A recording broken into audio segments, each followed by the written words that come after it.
Gear to speed ratio maintain করা উচিত নাকি gear to RPM ratio? The ideal thing is gear shift করাটা উচিত with respect to RPM, not with respect to speed.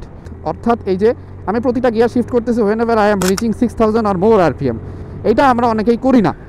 Gear to speed ratio বলতে আমরা বুঝাই first গিয়ারে 10 থেকে 15 স্পিড পর্যন্ত রান করা, 20 থেকে 30 স্পিড সেকেন্ড গিয়ার, থার্ড গিয়ারে 30 টু 40, 40 থেকে 50 ফোর্থ গিয়ার, 50 থেকে 60 হয়তো বা ফিফথ গিয়ার। এন্ড সিক্স গিয়ারে 60 এর উপর স্পিড মেনটেন করা। To keep your bike running for a longer period of time without any hassle, must to maintain a suitable RPM for shifting year gear, এবং সেই RPM রেঞ্জটা হওয়া উচিত 5 to 6000 RPM এর ভেতরে।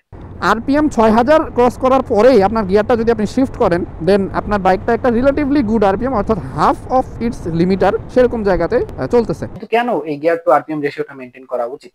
আমরা করি কি, আমরা খুব কম স্পিডে গিয়ার শিফট করে ফেলি।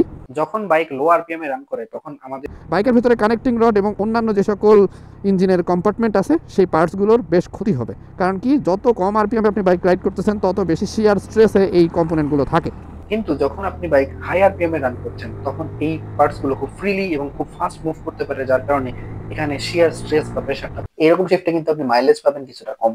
সুতরাং অপটিমাম মাইলেজ পেতে গেলে লো আরপিএম এ রাইড করাটা ভালো, কিন্তু লং রানে আপনার বাইকের কম্পোনেন্টের ক্ষতি হবে, যেটা তো মাইলেজের হিসাব থেকেও বেশি কস্টলি হয়ে যেতে পারে। এছাড়াও ইঞ্জিনের ভেতরে যদি কোনো কার্বন ডিপোজিট জমা হয়, সেই কার্বন ডিপোজিটগুলো যদি আপনি একটা ভালো আরপিএমে অর্থাৎ 6000 বা তার চেয়ে উপরের আরপিএমে গিয়ার শিফট করে রাইড করেন, তাহলে বাইকের ইঞ্জিনটা একটা অপটিমাম ওয়ার্কিং টেম্পারেচারে পৌঁছাচ্ছে to remove this carbon residues.